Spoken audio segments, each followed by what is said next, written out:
நம்முடைய கர்த்தரும் இரட்சகருமாகிய இயேசு கிறிஸ்துவின் நாமத்திலே வாழ்த்துக்களை தெரிவிக்கிறேன். இந்த நாளிலும் ஆண்டவருடைய சமூகத்திலே வந்து அவருடைய வசனங்களை தியானிக்க தேவன் தந்திருக்கிற வாய்ப்புக்காக ஆண்டவருக்கு நன்றி செலுத்துவோம். கர்த்தர் நல்லவர், அவர் கிருபை என்றும் உள்ளது. இந்த நாளிலே நாம் ஆண்டவருடைய வசனத்திலிருந்து அப்போஸ்தலர் 9வது அதிகாரத்திலே நாம் பார்க்கிறோம். 36 முதல் 42 வசனங்கள் இந்த நாளிலே நாம் பார்க்கிறோம். இங்கே தொற்காளை பற்றி அங்கே சொல்லப்படுகிறது. தொற்காள் என்பவள் யோப்பா பட்டணத்திலே இருந்த ஒரு சீஷி என்று சொல்லி வேதம் சொல்லுகிறது. நற்கிரிகளையும் தருமங்களையும் மிகுதியாய் செய்து கொண்டு வந்தாள் என்று சொல்லி அவளை குறித்து நாம் பார்க்கிறோம். தொற்காள் என்ற பெயருக்கு ஒரு வகையான பெண் மான் என்று சொல்லி பொருள்படலாம். தபித்தள் என்பதற்கு அழகு மற்றும் கிருபை என்ற அர்த்தமாகும். தபித்தா என்ற போது கேசல் என்ற பெண் மானை குறித்து அது சொல்லப்படுகிறது. வேதத்திலே சீஷி என்று சொல்லி அழைக்கப்படுவது தொற்காள் மட்டுமே என்று சொல்லி பார்க்கிறோம். சீஷி என்ற பதம் இங்கு மட்டும் வருகிறது. வேறு எங்கும் யாரை குறித்தும் இது சொல்லப்படவே இல்லை. அந்த அளவுக்கு முக்கியமான ஒரு கேரக்டர் தொற்காள் என்று சொல்லி பார்க்கிறோம். அவளுடைய குடும்பம் பற்றி நமக்கு தெரியவில்லை, ஒன்றும் குறிப்பிடப்படவில்லை. ஒருவேளை விதவையாகவோ அல்லது திருமணம் முடிக்காத பெண்ணாகவோ அவள் இருந்திருக்கலாம். அவள் விதவைகள் மேல் அதிக கரிசனை கொண்டவளாக அவர்களுடைய தேவைகளை சந்திக்கிறாள். தன்னுடைய திறமையை, செல்வத்தை அவர்களுக்காக பயன்படுத்துவதை நாம் பார்க்கிறோம். மற்றவர்களுக்கு உதவி செய்தே தன்னுடைய வாழ்க்கையை நோக்கமாக அவள் வைத்திருப்பதை நாம் பார்க்கிறோம். அந்நாட்களில் அவள் வியாதிப்பட்டு மரணம் அடைந்தால் அவளை குளிப்பாட்டி வேத மேல் வீட்டிலே கிடைத்து வைத்தார்கள் என்று சொல்லி நாம் பார்க்கிறோம். வியாதி மரணம் என்பது வரக்கூடிய எல்லோருக்கும் வரக்கூடிய ஒரு காரியம். ஆனால் இந்த இடத்திலே அவள் வியாதிப்பட்டு இருந்தபோது ஆண்டவருடைய ஜனங்கள் அவர்களை குறித்த கரிசனையோடு கூட இருக்கிறார்கள். வியாதி என்பது எல்லோருக்கும் வரக்கூடியது. தேவனுடைய மக்கள் அதற்கு விதி விலக்கு அல்ல. வியாதியும் வரலாம், மரணம் வரலாம், எந்த சமயத்திலும் வரலாம். ஒரு வாரத்துக்கு முன்னதாக நான் சென்னையில் ஒரு அடக்க ஆராதனைக்கு சென்றிருந்தேன். அப்பொழுது அந்த கல்லறை தோட்டத்தில் உட்கார்ந்திருந்த போது அங்கே அவர்கள் கொண்டு வருவதற்கு சற்று நேரம் ஆயிற்று. அங்கே உட்கார்ந்து அங்கே இருந்த கல்லறைகளை எல்லாம் பார்த்து கொண்டிருந்தேன். அது தெரிவிப்பட்டது அவர் கிறிஸ்தவ கல்லறை தோட்டம் காசிமேட்டிலே இருப்பது.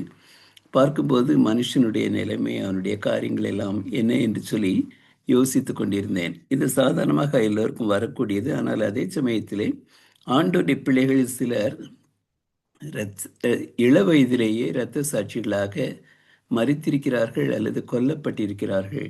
நமக்கு தெரியும், யோவான் ஸ்நானகன், அவருடைய வயது 34 36 இருக்கலாம். அவரை சிரச்சேதம் செய்து அவர் கொல்லப்பட்டார்.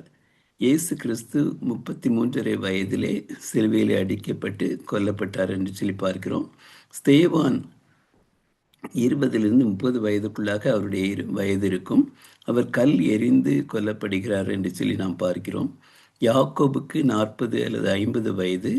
பட்டயத்தினாலே ஏறுவது அவரை கொலை செய்கிறார். டிண்டேல் வேதத்திற்காக தன்னுடைய காரியங்களை சொன்ன டிண்டேலை he was strangled and burnt alive என்று சொல்லி கழுத்து நெரிக்கப்பட்டு அவர் கழுமரத்திலே எரிக்கப்பட்டார் என்று சொல்லி நாம் பார்க்கிறோம். அதே போல ஜான் ஹஸ், அவரும் கூட சத்தியத்திற்காக நின்றதினாலே உயிரோடு கூட எரிக்கப்படுகிறார். ராக்லாண்ட், நம்முடைய சிவகாசி பகுதிகளிலே ஊழியம் செய்த அவர் 43 வயதிலேயே மரித்து விடுகிறார். அதிகமான உழைப்பு மற்றும் சுகவீனம், இதன் காரணமாக அவர் மரித்து விடுவதை நாம் கேள்விப்படுகிறோம். தேவனுடைய மக்களுக்கு மரணம் என்பது ஒரு பகுதியிலிருந்து அடுத்த பகுதிக்கு செல்வதுதான். கிறிஸ்தியனுக்கு ஜீவன், சாவு எனக்கு ஆதாயம் என்று சொல்லி பவுல் சொல்வதை பார்க்கிறோம். யோப்பா பட்டணமும் லித்தாவ் பட்டணமும் பக்கத்தில் இருந்தது, 15லிருந்து 20 கிலோமீட்டர். எனவே பேதுருக்கு உடனே சொல்லிவிடுகிறார்கள், தாமதம் இல்லாமல் வாருங்கள் என்று சொல்லி. அவருடைய எதிர்பார்ப்பு என்ன என்று சொல்லி நமக்கு தெரியாது. ஒருவேளை விசுவாசத்தோடு கூட ஆண்டவர் இதை செய்ய முடியும் என்ற நிலைமையிலே அவர்கள் யோசித்திருந்தார்களா என்று தெரியவில்லை. ஆனால் பேதுருவுக்கு சொல்லி அனுப்புகிறார்கள். அந்த 15 கிலோமீட்டர் அந்த காலத்தில் ஒருவேளை நடந்து வந்திருந்தால் 3 மணி நேரங்களிலே அப்படி வந்திருக்கலாம். அவர் வந்த பிறகு அவரிடத்தில் காண்பிக்கிறார்கள். பேதுரு எழுந்து அவர்களுடனே கூட போனான். அவன் போய் சேர்ந்த பொழுது அவனை அவன் மேல் வீட்டிற்கு அழைத்து கொண்டு போனார்கள் என்று சொல்லி நாம் பார்க்கிறோம். இயேசு கிறிஸ்துவிடத்திலே ஒரு மனிதன் வந்து கேட்கும்போது, என் மகள் சுகவீனமாய் இருக்கிறாள் என்று எவ்விரு கூப்பிட்ட பொழுது உடனடியாக அவர் எழுந்து அங்கே செல்கிறார் என்று சொல்லி நாம் பார்க்கிறோம். எனவே தபித்தாளுடைய மரணத்தை கேட்ட பேதுரு கூட உடனடியாக கிளம்பி அவளை பார்க்க செல்கிறார். நம்மை சுற்றிலும் பல தேவைகள் இருக்கிறது. பல நேரங்களிலே இவர்களுக்கு இப்படி தேவை, அவர்களுக்கு அப்படி தேவை, இவர் ஹாஸ்பிட்டலில் அட்மிட் ஆகியிருக்கிறார், அல்லது இவர்களுக்கு ஆலோசனை தேவை இருக்கிறது என்ற விதமாக நாம் பல காரியங்களை நாம் கேள்விப்படலாம். கேள்விப்படும்போது ஆண்டவர் நமக்கு கொடுத்திருக்கிற நேரத்தை, பணத்தை, மற்ற தாளந்துகளை அவருக்காக பயன்படுத்தி அந்த மக்களுடைய தேவைகளை சந்திக்க நாம் முயற்சி செய்கிறோமா என்று சொல்லி நாம் யோசித்து பார்க்கலாம்.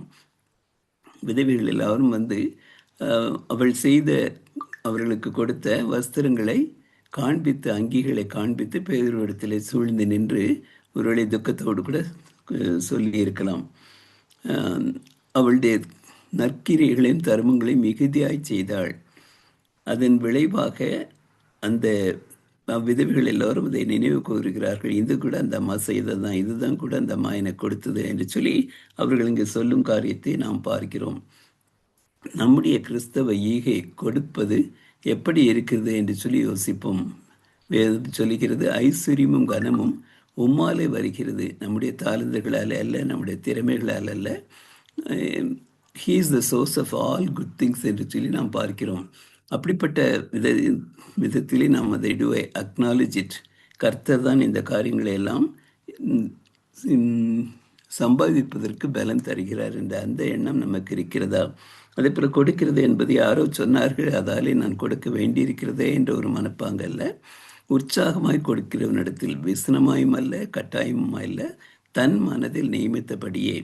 யூதர்களை பிற்கித்து பார்க்கும்போது தசம பாகம், காணிக்கைகள், முதற் பலன்கள் எல்லாம் சேர்த்து பார்க்கும்போது கிட்டத்தட்ட 24% தங்களுடைய வருமானத்தில் அவர்கள் கர்த்தருக்கு கொடுக்கிறார்கள். தசம பாகம் மட்டுமல்ல, நம்முடைய வாழ்க்கையிலும் நாம் கொடுக்கும்போது ஆண்டவர் நிச்சயமாக நம்முடைய வாழ்க்கையிலையும் சகல நன்மைகளையும் தருவார். கொடுங்கள், அப்பொழுது உங்களுக்கு கொடுக்கப்படும் என்று சொல்கிறார். கர்த்தர் ஒருவருக்கும் கடனாளி அல்ல.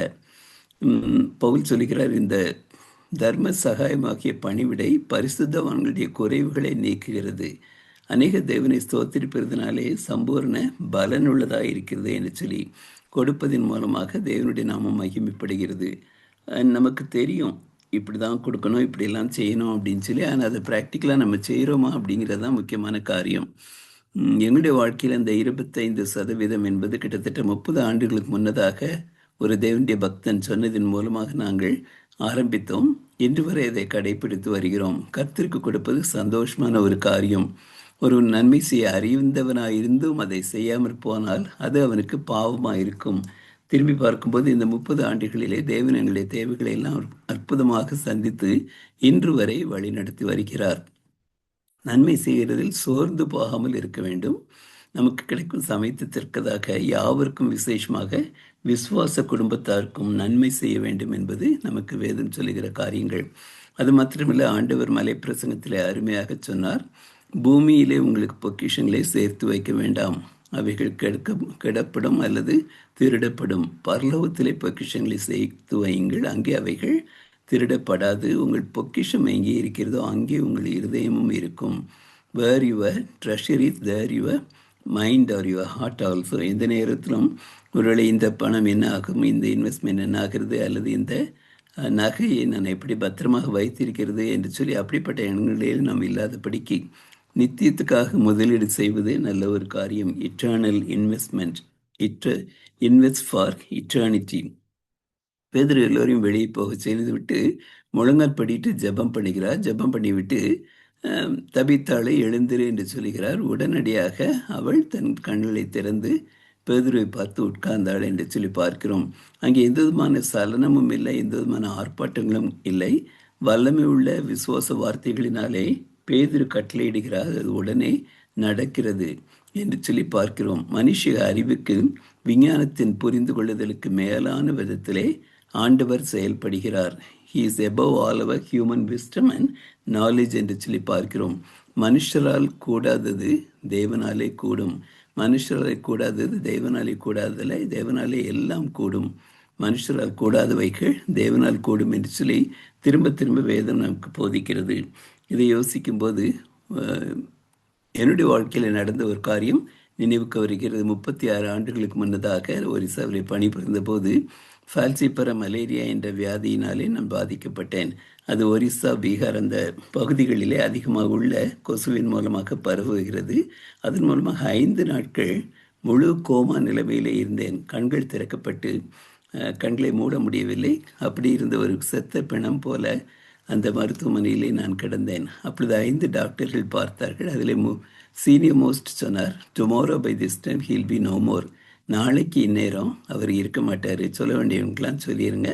Tomorrow by this time he will be no more. Praise God. இதை 36 வருஷத்துக்கு முன்னால் சொன்னார். அப்படி இப்போ எல்லாரும் அழுதுட்டு இருக்கிறப்ப என்னுடைய மனைவி நிறை கற்பனையாக இருக்கிறா.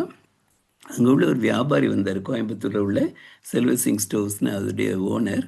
அவர் சொன்னார், என்னம்மா டாக்டர் தானே சொன்னார், நமக்கு ஆண்டவர் இருக்கார்ல, அவரை நம்ம பிடிச்சிக்குவோம் என்று சொல்லி எளிதான விதத்தில் எல்லோரும் அழ ஆரம்பித்தார்கள், ஜெபிக்க ஆரம்பித்தார்கள். கர்த்தர் என்னுடைய மனைவிக்கு இந்த வசனத்தை கொடுத்தார், நீடித்த நாட்களினால் அவனை திருப்தியாக்கி என் ரட்சிப்பை அவனுக்கு காண்பிப்பேன். அதை கேட்ட உடனே அவளுடைய அக்காவிடத்தில் சொன்னால், நான் இனி ஜெபிக்க போவதில்லை என்று சொல்லி. அக்காவுக்கு பயம், ஒருவேளை ஆண்டவர் மேல் இவளுக்கு துக்கமோ என்று சொல்லி. ஆனால் இவள் சொன்னால், ஆண்டவர் பதில் கொடுத்து விட்டார், எனவே நான் ஜெபிக்க மாட்டேன், ஆண்டவரை ஸ்தோத்திரிக்க ஆரம்பிப்பேன். அதே விதமாக ஆண்டவரை ஸ்தோத்திரிக்கும் போது 5 நாள் முடிந்த 6வது நாளிலே தேவனுடைய கிருபையினாலே நான் கண்களை திறக்க மூட முடிந்தது, பேச முடிந்தது. ஆண்டவருடைய கிருபையினாலே திரும்பமாக உயிர் வந்தது. அப்பொழுது ஒரு டாக்டர் எங்களுக்கு தெரிந்தவர்கள் ஷீ இஸ் அன் ஏத்திஸ்ட். அவங்க இந்த டாக்டரை பார்த்து கேட்டுட்டு இருந்தாங்க, டாக்டர் ஜெயராஜ் நாராயணன் பார்த்து. அவர் சொல்லிட்டு இருந்தார், we were just maintaining his body, expecting God to do a miracle என்று சொல்லி. அதை கேட்ட உடனே அவர்கள் சொன்னார்கள், then why you God should allow it என்று சொல்லி. உடனே இவர் சொன்னார், இந்த கடந்த வாரத்திலே நான் ஆண்டவரிடத்திலே நெருங்கி வந்திருக்கிறேன், maybe to bring me closer to God. இரண்டாவதாக maybe to open your eyes என்று சொல்லி, உங்களுடைய கண்களை திறக்கத்தக்கதாக என்று சொல்லி. எனவே மனுஷராலே கூடாதது தேவனாலே கூடும். அந்த விதமாகத்தான் தபித்தாலும் உயிரோடு கூட எழுந்திருக்கிறார்கள் என்று சொல்லி பார்க்கிறோம். யவீருடைய மகளை எழுப்பின போது பேதுரு பக்கத்திலே இருந்தார். அவர்களை 3 பேரை மாத்திரம் ஆண்டவர் கூப்பிட்டு கொண்டு போகிறார். அங்கேயும் கையை பிடித்து தலித்தாகும் என்று சொன்ன உடனே அந்த பெண் எழுந்து நடந்தாள் என்று சொல்லி பார்க்கிறோம். எனவே பேதுருவுக்கு அந்த அனுபவம் இருந்ததுனால அதே காரியத்தை இங்கேயும் அவர் செய்வதை பார்க்கிறோம். வேதத்திலே மரித்து உயிரோடு எழுப்பப்பட்ட அல்லது எழும்பின 10 பேரை பற்றி நாம் வாசிக்கிறோம். சாரிபாத் விதவையின் மகள், சூனேமித்தியாளின் மகன், ஒரு இஸ்ரவேலன், நாயினூர், அவன் எலியாவுடைய எலும்புகள் விழுந்ததினாலே உயிரோடு எழுந்தான். நாயினூர் விதவையின் மகன், யவீருவின் மகள், லாசரு, இயேசு கிறிஸ்து இறந்த போது சில பரிசுத்தவான்கள் எருசலேமிலே உயிர்த்தெழுந்தார்கள். பின்னதாக தபித்தாள், பின்னர் மேலிருந்து கீழே விழுந்து எழுப்பப்பட்ட ஐத்துகை என்று சொல்லி பார்க்கிறோம். இவர்களை குறித்து வேதம் சொல்லி இருக்கிறது. ஸ்திரீகள் தங்களுக்கு சாக கொடுத்தவர்களை உயிரோடு எழுந்திருக்க பெற்றார்கள். மற்றவர்கள் மேன்மையான உயிர்த்தலை அடையும்படிக்கு விடுதலை பெற சம்மதியாமல் வாதிக்கப்பட்டார்கள் என்று சொல்லி நாம் வாசிக்கிறோம். இது யோப்பா முழுவதும் தெரிகிறது. அநேகர் கர்த்தரிடத்திலே விசுவாசம் உள்ளவர்கள். ஆண்டவர் நம்முடைய மன ரீதியான, சரீர ரீதியான பிற தேவைகளை அற்புதமான விதத்தில் சந்திக்கும் போது ஆண்டவருக்கு அது மகிமையை கொண்டு வருவதாக இருக்க வேண்டும். பிறர் கர்த்தரிடத்தில் சேருகிற விதமாகவும் இருக்க வேண்டும் என்று சொல்லி நாம் பார்க்கிறோம். அற்புதங்களின் விளைவு கர்த்தரின் நாம மகிமைப்படும், மக்கள் கர்த்தரை நம்புவார்கள். முதலாவது அற்புதத்தை ஆண்டவர் செய்த போது யோவான் 2 வாசிக்கிறோம். அவர் தம்முடைய மகிமையை வெளிப்படுத்தினார். அவருடைய சீஷர்கள் அவரிடத்திலே விசுவாசம் வைத்தார்கள். தேவனுக்கு மகிமை மக்கள் விசுவாசத்திலே வருவது. நம்முடைய வாழ்க்கையில் நாம் எப்படி இருக்கிறோம் என்று சொல்லி யோசிப்போம். தபித்தாளை குறித்தப்பட்டும் மரித்த பின்பும் அவளுடைய தருமங்களும் நற்கிரியைகளும் அவளுடைய நல்ல வாழ்க்கைக்கு சாட்சியாக மற்றவர்களாலே கூறப்பட்டது. நம்முடைய வாழ்க்கையிலே இப்படிப்பட்ட நிலைத்திருக்கும் பதிப்புகளை, காலடி சுவடுகளை நாம் விட்டு செல்கிறோமா? What kind of impression we leave, what kind of footsteps we leave for the next generation to follow. நம்மை சுற்றி இருப்பவர்கள், நம்முடைய பிள்ளைகள், நம்முடைய நண்பர்கள், நம்முடைய வாழ்க்கையை கண்டு பவுல் சொல்லுகிறார், நான் கிறிஸ்துவை பின்பற்றுகிறது போல நீங்கள் என்னை பின்பற்றுங்கள். Follow me as I follow Christ. நாம் அந்த விதமாக நம்முடைய சுற்றிலும் இருப்பவர்களுக்கு சொல்ல முடியுமா என்று சொல்லி நாம் யோசித்து பார்க்கலாம். அப்படி இருக்குமானால் நம்முடைய வாழ்க்கை சாட்சியுள்ளதாக இருக்கும், மற்றவர்களை கிறிஸ்துவண்டியிலே கொண்டு வரக்கூடியதாக இருக்கும்.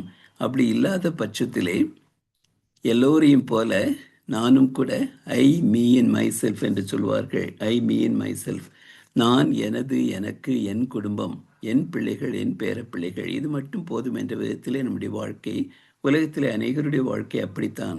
அது நம்முடைய வாழ்க்கை அந்த விதமாக இருக்கிறதா என்று சொல்லி யோசிப்போம். அல்லது என் மூலமாக மற்றவர்களும் ஆண்டவரை சந்திக்க வேண்டும், என் மூலமாக நான் மற்றவர்களுக்கு ஆசீர்வாதமாக இருக்க வேண்டும் என்பது என்னுடைய எண்ணமாக இருக்கிறதா? What kind of impression I leave in this world. இந்த உலகத்திலே எப்படிப்பட்ட பதிப்புகளை, காலடி சுவடுகளை நான் விட்டு செல்ல போகிறேன் என்று நாம் யோசிக்கலாம்.